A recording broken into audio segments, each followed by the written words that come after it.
Hello and welcome to the Sustainable Futures Report for Friday the 8th of July. I'm Anthony Day. Emissions. Think carbon. Think carbon. I know I've said it before, but everything you choose to eat, use or wear has a direct impact on the size of your carbon footprint. Carbon footprints and carbon emissions determine the future of this planet, our home. Unsurprisingly, this week's episode is concerned directly or indirectly with carbon emissions and carbon footprints. I'll talk about consequences and the type of extreme weather we are likely to see as the climate becomes increasingly disturbed. There's a lot of extreme weather about at the moment. I'll talk about energy, as usual. 2 new types of battery and how we can best use SMRs, those small modular nuclear reactors. Is a heat pump the best way to provide clean energy to heat your home? Or could the design be improved? Cambridge University have found an alternative which does not involve greenhouse gases.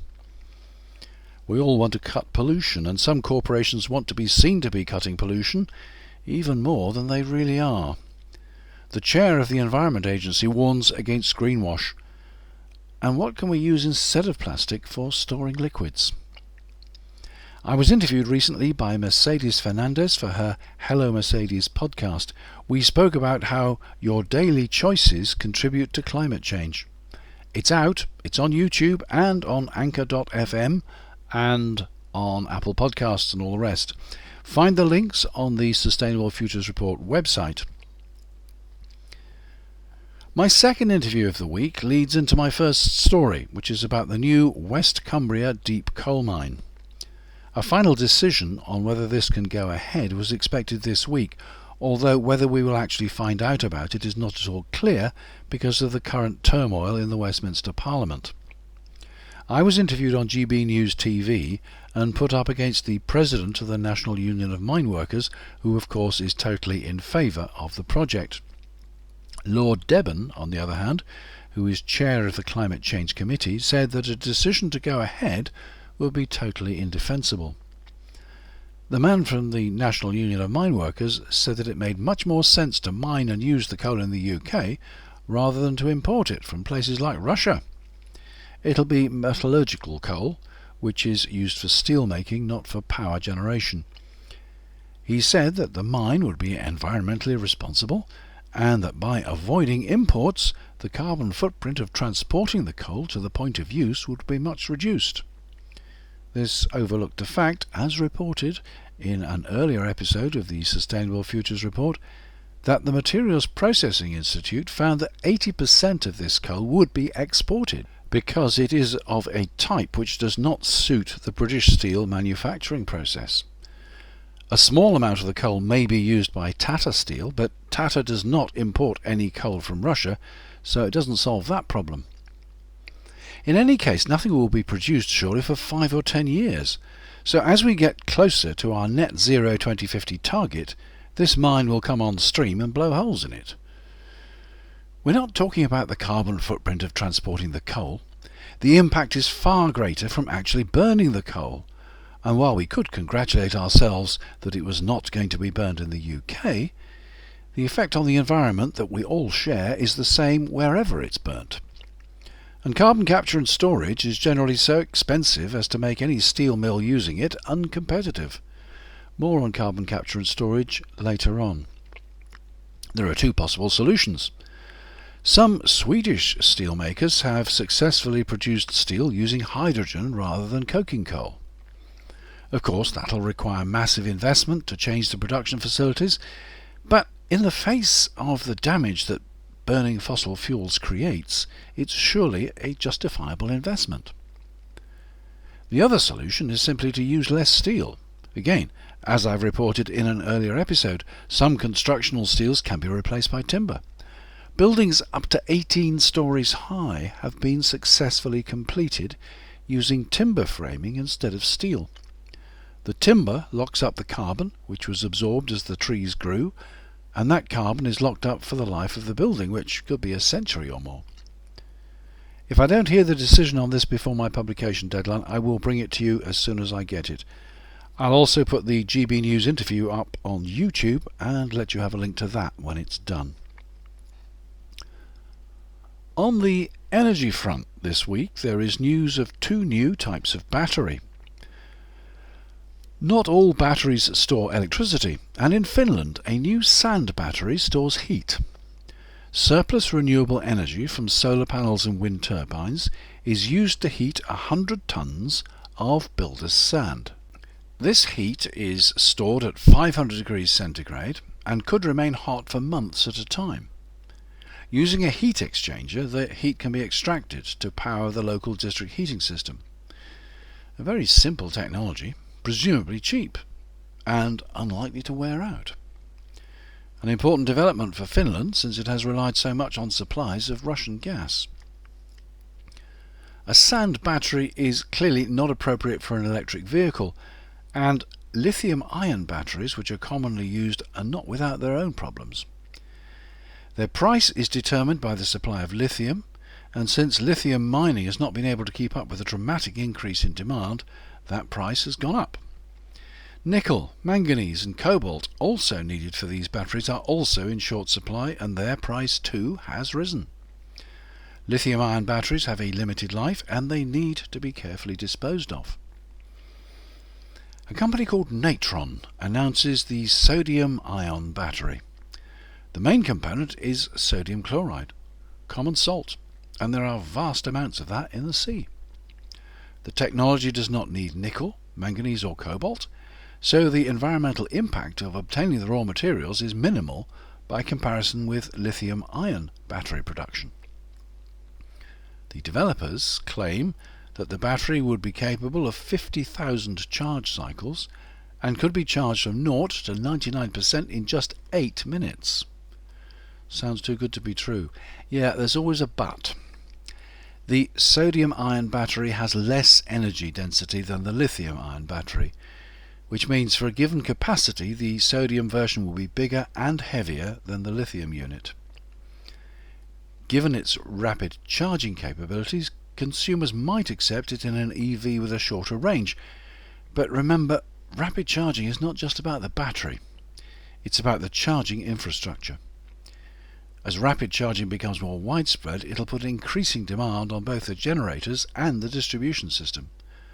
The price of rapid charging is likely to rise significantly to reflect this. If not in EVs, there could be an important future for static sodium-ion batteries to back up data centres, industry and the grid. Still on energy, there is an interesting article in Medium Daily, and a link to that on the website, about small modular nuclear reactors, SMRs. The technology is proven because it is widely used in nuclear submarines, and governments are hoping it can be adapted to provide clean electricity to the public power supply.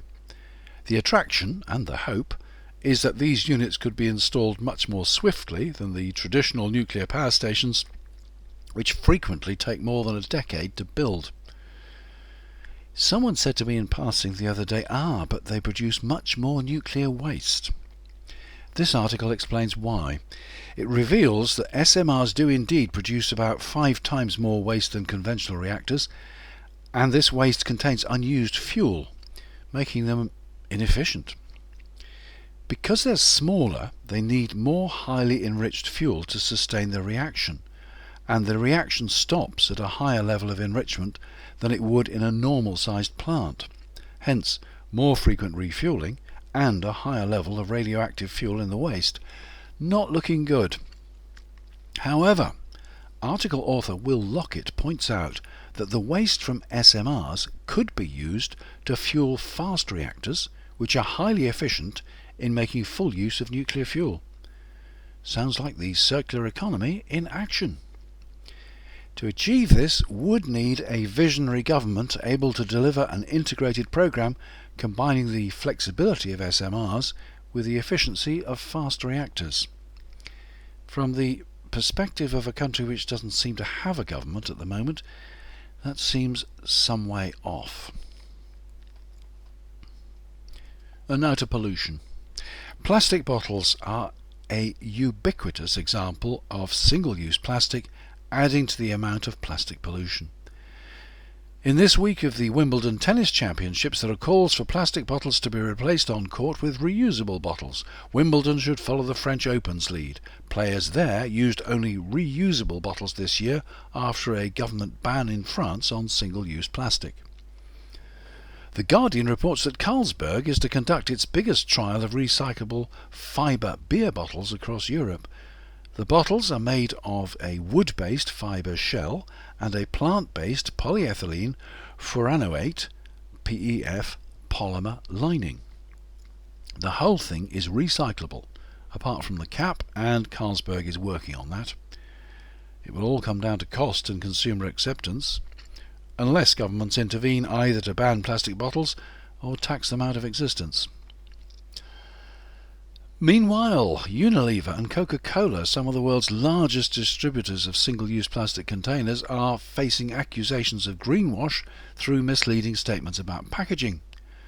The Changing Markets Foundation says claims that companies are intercepting and using ocean-bound or recyclable plastic to tackle the plastic pollution crisis are some of the most common examples of greenwashing. The claims are made with little proof about how the products address the crisis in plastic pollution, their report says. It says this is done to obscure the real impact of plastic from consumers.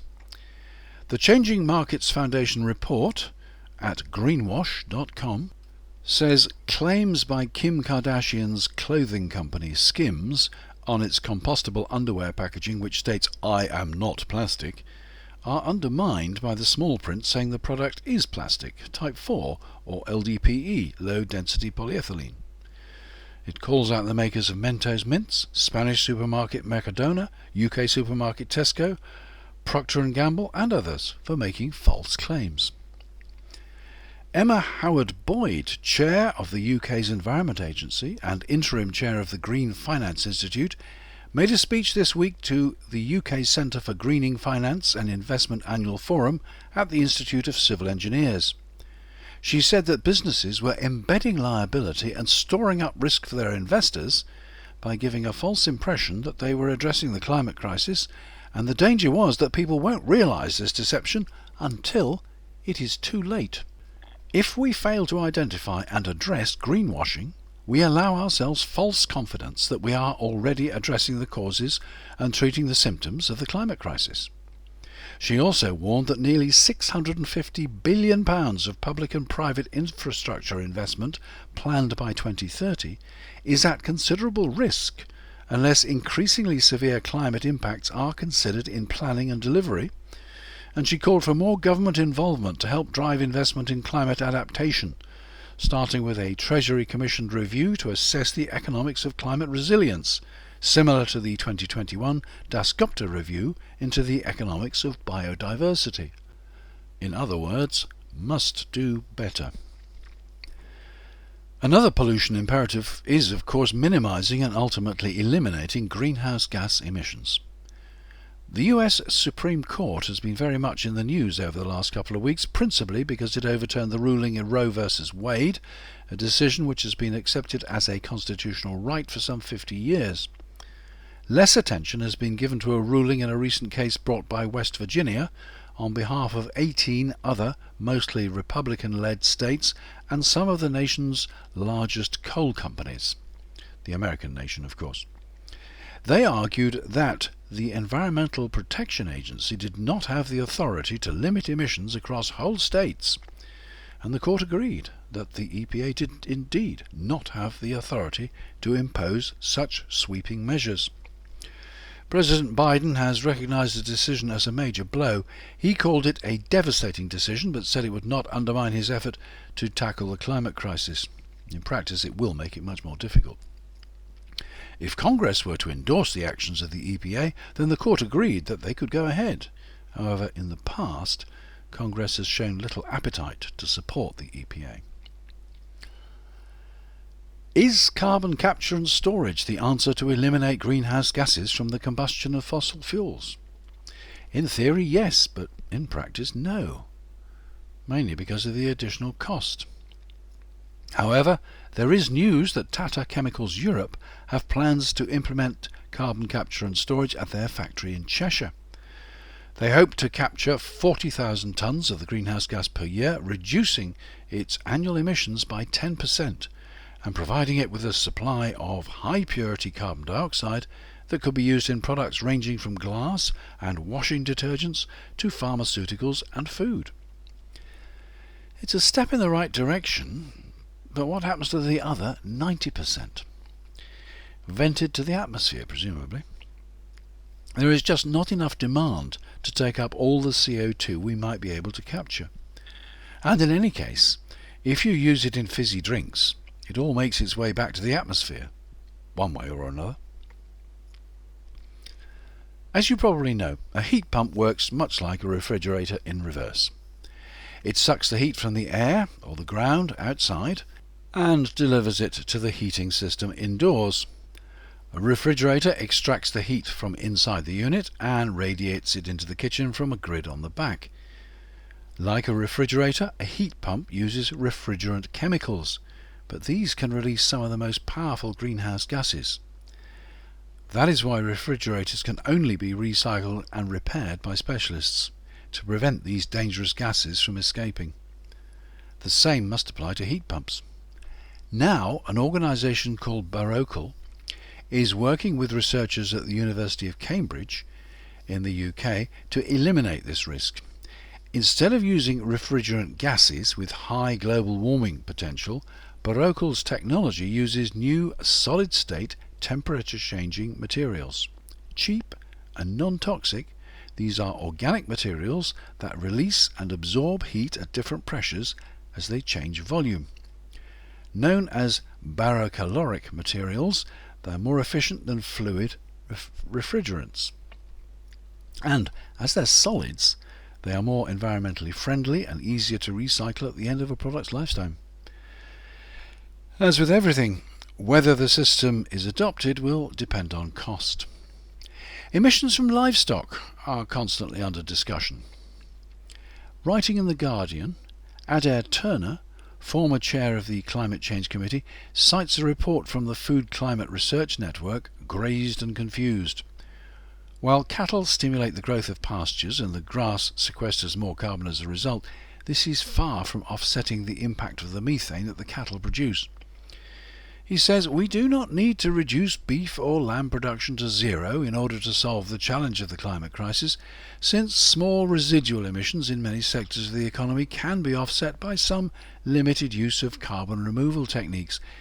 But the simple fact remains that one of the biggest things that ordinary citizens can do to reduce their own climate impact is to significantly reduce red meat consumption.